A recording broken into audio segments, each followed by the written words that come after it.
सोचो एक artist canvas पे ब्रश चला रहा है या एक राइटर ब्लैंक पेज के सामने बैठा है। अब सोचो एक एआई वही काम सेकंड्स में कर रहा है। एआई टूल्स जैसे चैट जीपीटी, डेली और मिड जर्नी अब पेंटिंग, पोएट्री और स्टोरी दिखने लगे हैं। तो सवाल ये उठता है, क्या ये हमारी क्रिएटिविटी चुरा रहा है या फिर क्या ये एक नया सुपर पावर है जिसे सही यूज करने की जरूरत है। आज के इस वीडियो में हम इस मिथ को तोड़ने वाले हैं और दिखाएंगे आपको कैसे आप एआई के साथ मिलकर और भी ज्यादा क्रिएटिव और प्रोडक्टिव बन सकते हैं। उनका मानना है कि एआई अब आर्ट, म्यूजिक और राइटिंग में इंसानों को रिप्लेस कर रहा है। 2022 में मिड जर्नी ने एक एआई जनरेटेड पेंटिंग बनाई और वो पेंटिंग आर्ट कंपटीशन जीत गई। अभी से काफी क्रिएटर्स डर गए कि हैं कि कहीं उनकी जॉब एआई ले ना ले। जैसे हार्वर्ड के एक नोवेलिस्ट ने कहा, it may be possible to write a trashy novel, but fiction that truly engages meaning and human perspective remains out of reach। बात सही भी है, एआई को इमोशंस नहीं आते, वो सिर्फ डाटा पे काम करता है। लेकिन प्रॉब्लम सिर्फ एआई नहीं है, प्रॉब्लम है कि कहीं कंपनी सस्ता कंटेंट बनाने के लिए असली क्रिएटर्स को इग्नोर ना करते हैं।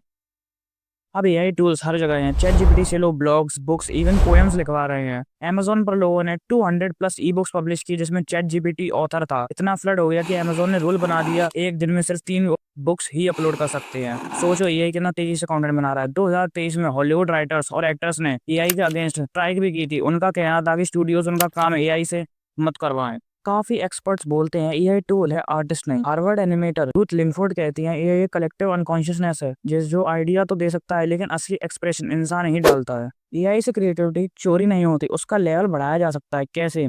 ब्रेनस्टॉर्मिंग से। इसको मैं 4 पॉइंट्स में समझाना चाहूंगा। ब्रेनस्टॉर्मिंग, चैट जीपीटी से लोग ब्लॉग्स के आइडियाज या डेली से क्रिएटिव कॉन्सेप्ट निकलवा रहे हैं जिससे वो ब्रेनस्टॉर्मिंग करके नए आइडियाज को फॉर्म कर पाएंगे। सेकेंड इज ड्राफ्ट, एआई आपके लिए ड्राफ्ट्स बना देगा जिससे आपको सिर्फ आपका काम सिर्फ उनको पॉलिश करना और उनमें इमोशंस ऐड करना रह जाएगा।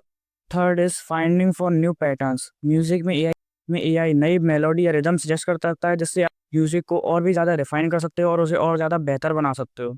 फोर्थ इज डिज़ाइंस, एआई आपको कई सारे डिज़ाइन आइडियाज़ दे सकता है जिन्हें आप रिफाइन करके और भी बेहतर डिज़ाइन आइडियाज़ बना सकते हैं जो काफ़ी अच्छे होंगे। आज के टाइम में बिल्कुल ऐसा हो रहा है जैसे कई सालों पहले जब कैमरा आए थे लोग सोच रहे थे पेंटिंग खत्म हो जाएगी। आज दोनों अलग अलग आर्ट फॉर्म्स हैं। एआई भी वैसे ही एक एवोल्यूशन है, एक्सटिंक्शन में।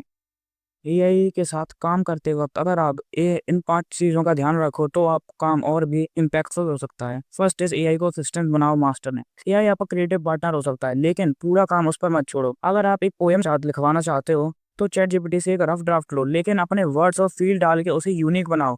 यही आइडिया दे सकता है लेकिन स्ट्रक्चर बना सकता है, लेकिन उसमें सोल, उसमें जान सिर्फ आप ही डाल सकते हो। Second is AI mostly training data पे बेस्ड होता है। वो ओरिजिनलिटी सिर्फ तब लाता है जब आप क्रिएटिव प्रॉम्प्ट्स दोगे। आपकी जर्नी, आपके एक्सपीरियंसेस उन्हें एआई से रिफ्लेक्ट करना सीखो। अपनी पर्सनल स्टोरीज, रेफरेंसेस या टोन ऐड करो ताकि वो और बेहतर हो सके। Third, learn how to write prompts. एक ही आइडिया को अलग अलग प्रॉम्प्ट्स से लिख सकते हो।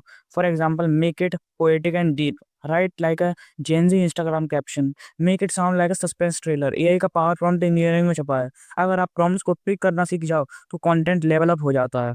Fourth, hands on practice. सिर्फ एआई के बारे में सुनना काफ़ी नहीं है, रोज़ कुछ 20 से 30 मिनट प्रैक्टिस करो। टूल्स जो आपको यूज़ करने चाहिए, ChatGPT, daily, Midjourney, Suno AI, Runway ML. एक गोल सेट करो, जैसे हर वीक एक एआई बेस्ड शॉर्ट बनाऊंगा या रोज एक पोस्टर एआई से बना के पोस्ट करूंगा। एथिक्स और ट्रांसपेरेंसी, एआई से कंटेंट बनाना कूल है लेकिन एथिकल होना और भी इम्पोर्टेंट है। अगर आप किसी का स्टाइल, पेंटिंग या राइटिंग इमिटेट कर रहे हो तो या तो उनका परमिशन लो या क्रेडिट दो। स्पॉन्सर्ड या एआई असिस्टेड कंटेंट में डिस्क्लोज करो। प्लेगरिज्म चेक करो, ग्रामेरली, कॉपीस्कैप ऐसे टूल्स ही यूज करो। रिमेंबर, अगर आप एआई कंटेंट को अपना ओरिजिनल बोल के सेल करोगे तो लॉन्ग टर्म में ट्रस्ट को खो दोगे। And last, a bonus tip. ये टिप बिल्कुल ऐसी है कि एआई और ह्यूमंस को क्या अलग बनाता है।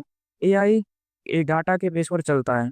एआई में आप जिस भी तरह का डाटा डालोगे वो उसी तरह की, उसी डाटा के आधार पे नई चीज़ों को फ़ॉर्म करता है। एक इंसान असली चीज़ों को एक्सपीरियंस कर सकता है कि एक इंसान को एआई से अलग बनाता है। वो चीज़ों को फ़ील कर सकता है और उनके बारे में बता सकता है कि ये चीज़ कैसी है। एआई कभी किसी चीज़ को एक्सपीरियंस नहीं कर सकता। ये एक इंसान और एआई के बीच का सबसे बड़ा फ़र्क है। इस बात को अगर आप याद रखोगे तो हमेशा आगे रहो। तो दोस्तों, एआई क्रिएटिव लोगों का दुश्मन नहीं, ये एक नया टूल सेट है। जो लोग इसे समझकर यूज़ करेंगे वो और भी क्रिएटिव बनेंगे। जब तक आपकी सोच, इमोशन और रीज़निंग ज़िंदा है, एआई सिर्फ़ एक टूल ही रहेगा और एआई को अपने क्रिएटिव दोस्त बना लो। और हाँ, अगर आप एआई के बारे में सीखना चाहते हो, तो आप मेरी इस वीडियो को देख सकते हो और मैं आपको वहीं मिलूँगा। Okay, bye.